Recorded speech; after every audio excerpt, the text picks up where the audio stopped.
It's Friday, it's Friday, it's Friday, it's Friday, and I'm happy. It's the weekend, it's the weekend, it's the weekend, and your girl took off today. PTO. So I got a 3-day weekend, and I am so glad I took today off. It's been a very relaxing Friday for me, and I'm getting so much done, and it's just amazing how if you just take a day, just one day. So all you need is just one day. Take a day for yourself. Soak it in, okay? It's Friday. I hope you all are ready for today. I think I got an interesting topic, okay? And I can't wait to get into it because as I was putting my stuff together to get ready today, I had an epiphany. And I'm like, I was getting this download, and I'm like, holy smokes, this is even more than I was thinking with this topic. Okay. So I can't wait to get into this today. I can't wait to talk to you all today. If you're joining me, as always, go ahead, talk to you, girl. Speak to me. This is Financial Talk Friday, and we are here every Friday at 2 p.m. dropping the knowledge. So share the knowledge, share the wealth, and it's all about mine. So let's not forget, Become the Bean. We are always here to push, pull, and motivate you, instruct you, teach you, inspire you, whatever we got to do for you to come into your being and live a life abundantly. And although we focus a lot on emotional and mental healing, we also do tackle the topic of financial because finances impact us a lot when it comes to our emotions and our mental. And so on Fridays, I'm always talking about how our mental and emotions and finance collide. All right. So today's topic, are you a quality or quantity mind spender? That's what we're going to talk about today. Are you a quality or quantity mind spender? Now, not what you think. You probably think, oh, she's going to be talking about spending money and she's probably going to tell me how to spend money. Nope, nope, nope, nope. We're going to go deeper than that. All right, but before we do, I want to share with you what Becoming a Being has going on. And so tomorrow, join us tomorrow, noon Eastern. Our Singles Chat Reloaded has a Facebook Live where we will be talking about Forever Relationship Part 2. Now, we had Part 1 back in June. It went longer than it was supposed to be.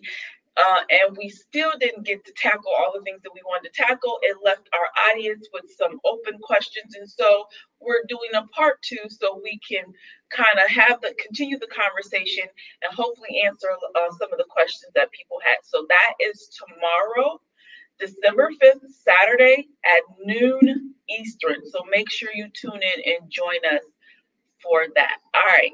So before we get started, please hit that like button and share this video. And if you're watching the replay on YouTube, hit that subscribe button for me. Please make sure you hit that subscribe button in the corner.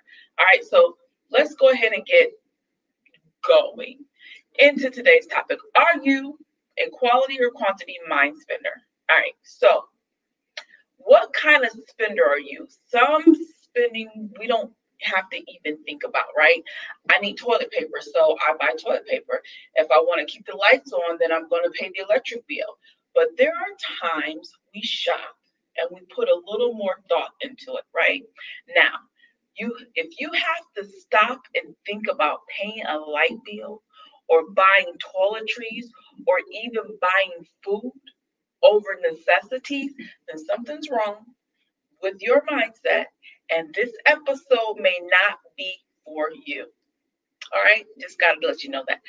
I am actually talking today to everyone else who doesn't have to think about paying bills, buying necessities. Once you've secured home, you have some extra money.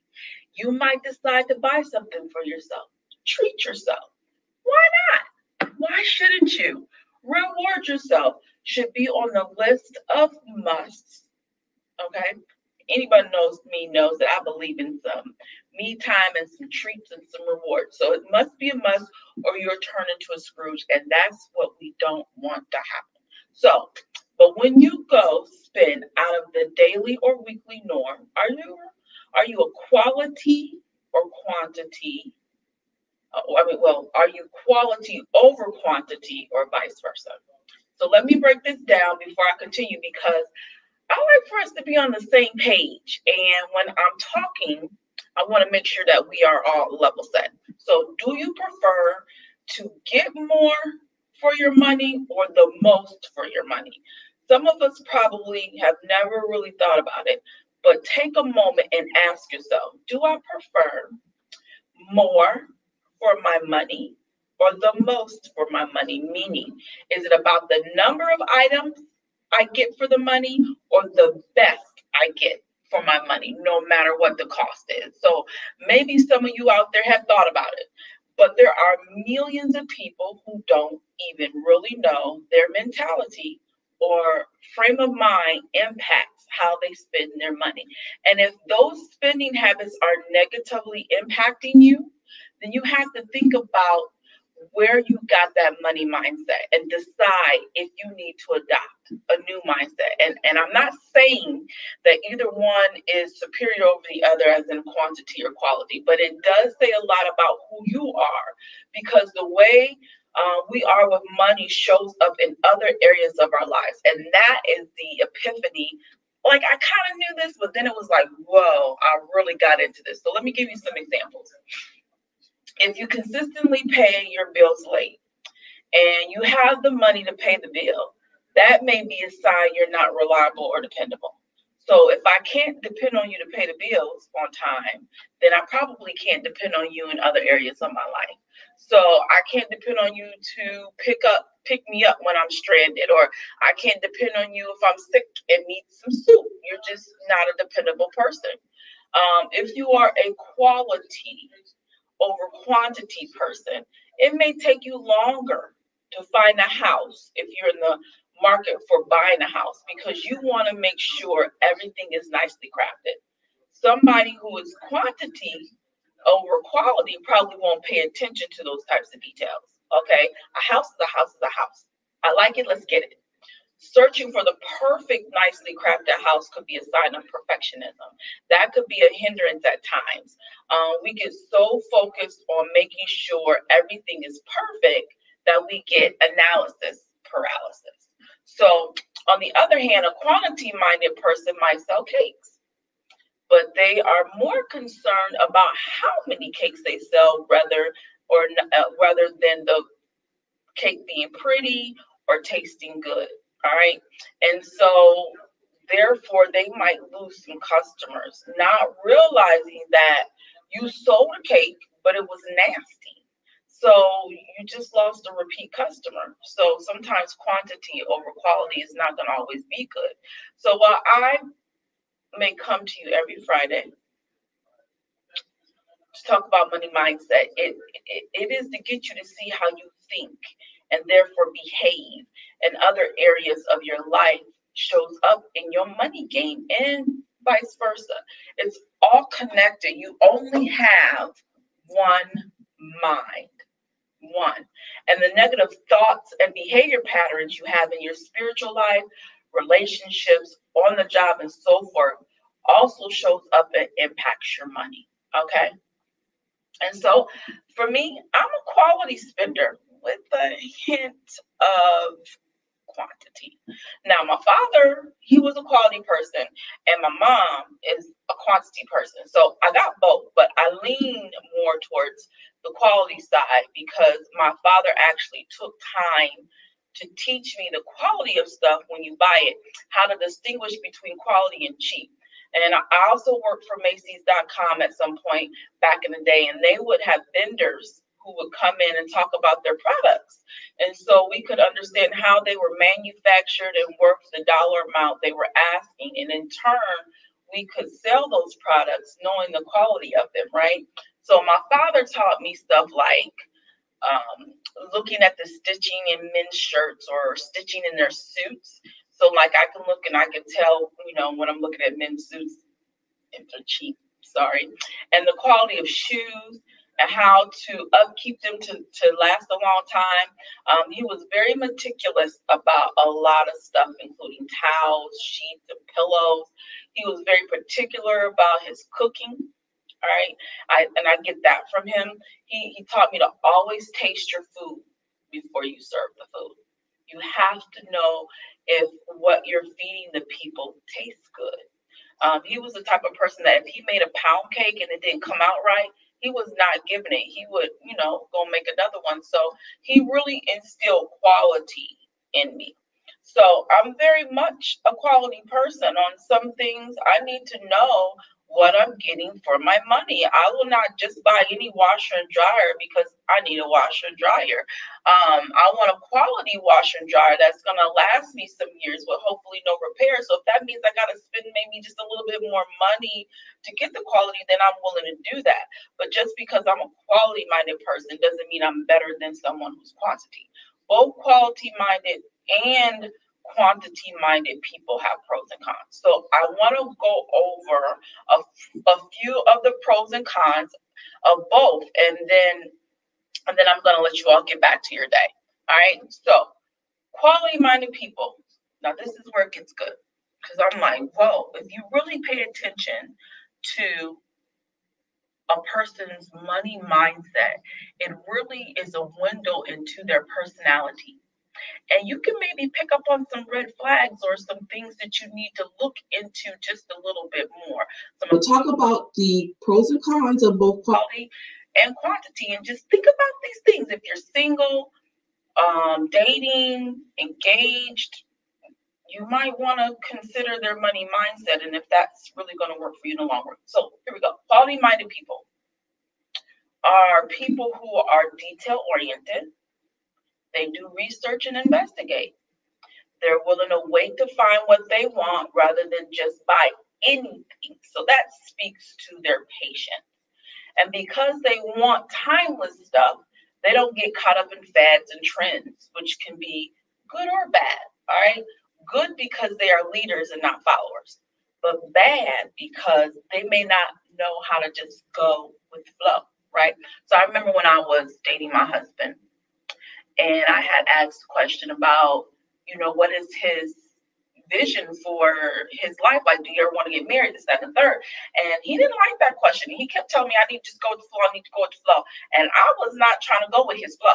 Like, I need to know, do you see marriage in your future? It may not be with me, but just do you see marriage? Because if we don't have the same end vision, then why waste my time? If you're not someone who wants to get married and I am someone who wants to get married, then why even date you? That's a waste of my time. So, not a go with the flow type of person. Cons include, like I said earlier, perfectionism. They can get stuck in a rut because of analysis paralysis. All right. Now, our quantity minded people are people who are like good note takers, record keepers, summarizers, because they don't get too bogged down in unnecessary details. They easily keep up with sales and sale rotations, who has the best deals, and they can probably coupon and stockpile like none other. Okay.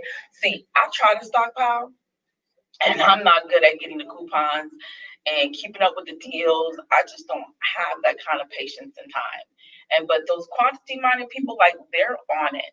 And quantity minded people, they keep up with fashion trends. If they find something cute for cheap, they're excited, right? The more I can get on this shopping trip, for less than what it's costing me, the happier they feel because they think they got over on the retailer. But truly, the retailer probably got over on them because they spend more than they meant to spend because it was so many good deals. So while they can save money because they get good deals, they also can end up spending too much money because they can't say no to a deal. They're easily taken. So where else in your life are you sometimes easily taken advantage of because you don't ask questions, you don't research, you fall for everything that sounds good, or you don't say no? Bottom line, your mentality impacts the quality of your life. It impacts your spiritual life, your relationships, your job, your purpose, your physical and financial well-being. You only have one mind. How you show up in one area of your life is showing up in your money game. So for all you single people, again, you're single, you're dating, you're engaged, you're out there looking for a mate, you're waiting for a husband, you're talking marriage, you better get to investing or investigating their money mindset. All right. It is a window into who they really are. And there may be some red flags shouting at you about who they are, and that you really should not ignore. All right. Again, join us tomorrow. I'm going to share it again. Join us tomorrow for our Singles Chat Reloaded conversation. I mean, this is not dealing with this topic, but again, you singles out there, you people who are dating, you people who are engaged or whatever, married people, you can learn something too. But we've got to start paying attention to the red flags and knowing when we should go and when we should stay. And that whole money game and their money mindset is just another example of things that you need to really look into to determine, like, is this the person for me? Or should I just go? Should I pursue? Or should I run away? Right? Because maybe they're not for you. You can look at how they think about money, how they spend money, how they handle money, and it just tells you a lot about their personality and the type of person they are. If they're dependable, if they're reliable, right? If they are patient, or if they're impatient, if they are too detail oriented. You know, if they're detail oriented, people sometimes are neat freaks, and then you get with someone who's quantity minded, who may be not a neat freak, and then that just is colliding. So I'm telling y'all, that money game and the money mindset really can let you in on a person and who they are. Now, so go to Becoming a Being, select notifications of when we go live so that you can get that notification. I do want to thank you for tuning in.